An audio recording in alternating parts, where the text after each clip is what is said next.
Hey guys, it's Anna, and I wanted to give you a run through on how polling works in a Zoom meeting.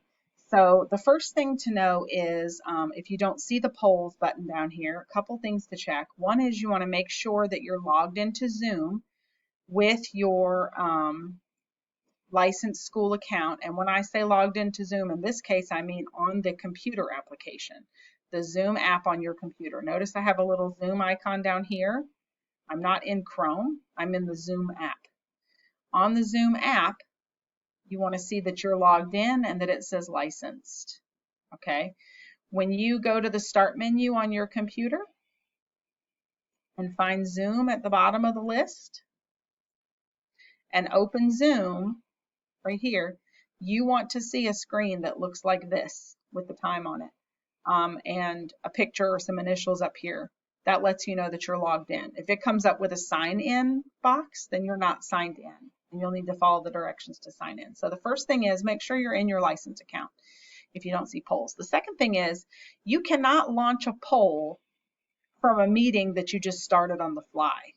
It has to be a meeting that was scheduled ahead of time. Now you can schedule a meeting and start it immediately, but if you were to just go into your Zoom on the web here and just do host a meeting here and choose one of these options, you're not going to have polling options in that meeting.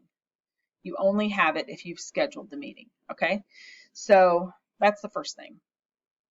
So I'm going to click on polls, and this meeting already has a poll in it. I'll show you how to make one in just a second, but I want to show you how it works within a meeting. So this has a poll with 4 questions in it. You'll see if you've already got a poll made, it'll come up and show you your poll questions. Mine says relaunch polling because I've already done polling once in this meeting, but yours would say launch if you're doing it for the first time. So I'm going to click continue. It tells me this poll is in progress, and then my other users will start to see this poll. So on my other device, I'm going to go in and answer the questions. If you've got a lot of answer choices, let your students know that they will need to click, maybe have to scroll down to see the next button after they answer a question. And once they submitted all their answers, it clears the poll off their screen. As people are answering the poll, you're seeing their updated results live. Now, I've got myself and 2 other, it's really myself 3 times, but 2 other participants in this meeting. One of my participants is on my iPhone, and I was able to take the poll on my iPhone. Just be aware, one of my participants, instead of, you know, when you click a Zoom link and it opens a web page and it says, do you want to open this in the Zoom application or something like that? There is a little link at the bottom of the screen that says use Zoom in the web browser instead. If students do that, they will not have access to polling. They also don't have access to annotation tools. So there's some things they're missing if they go in that way. The me that's logged in the web browser could not do the poll. The poll did not appear. So just FYI, that's something for you to know.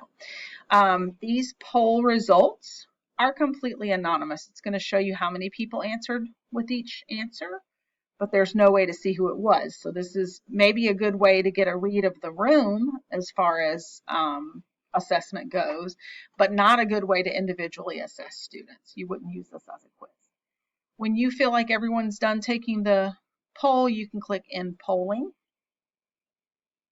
If you click Share Results, your participants haven't seen any results yet.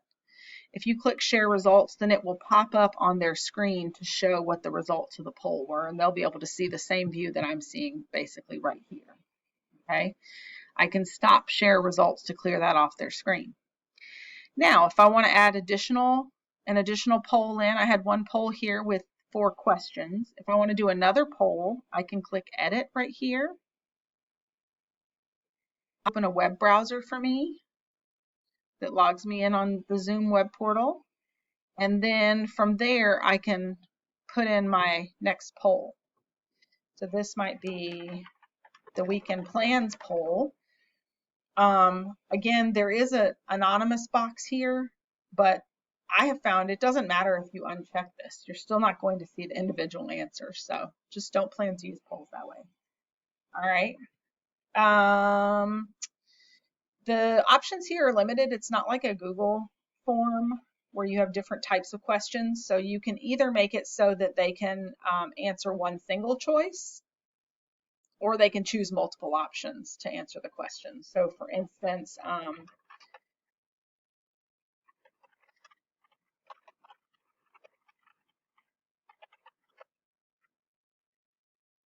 I could choose, how many of these are you planning for this weekend?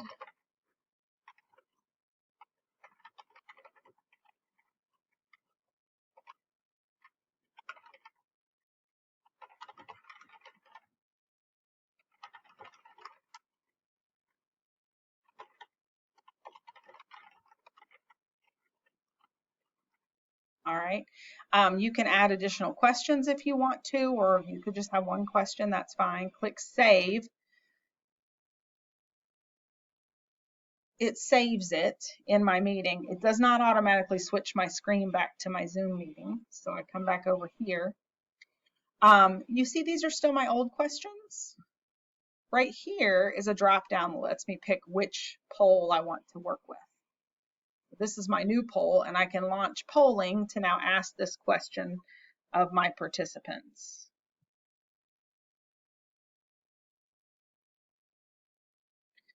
And they can submit their answers. Again, I can end polling, share the results. I can relaunch it if I want to ask the question again. Maybe you're going to ask the room a question, like some background knowledge type question, and then you're going to do some instruction, and then you want to ask the question again and see if their answers have changed. That would be a time that you would use relaunch polling. When I do relaunch polling, it's going to clear what I've already got and make new results. So that's what that does. Okay. You can also, instead of entering in your questions during the meeting, which you see took me a couple minutes and maybe took me away from my meeting, you can also schedule your polls ahead of time or enter them ahead of time. So if I go over back to my Zoom web portal and click on meetings, I can go to any upcoming meeting that I've got. So here's one that's scheduled. Scroll down to the bottom of that meeting and it says you have not created any poll yet, and there's an add button. So right there, I could go ahead, I said add, okay. I could go ahead and create the poll ahead of time so that it's there before my meeting starts.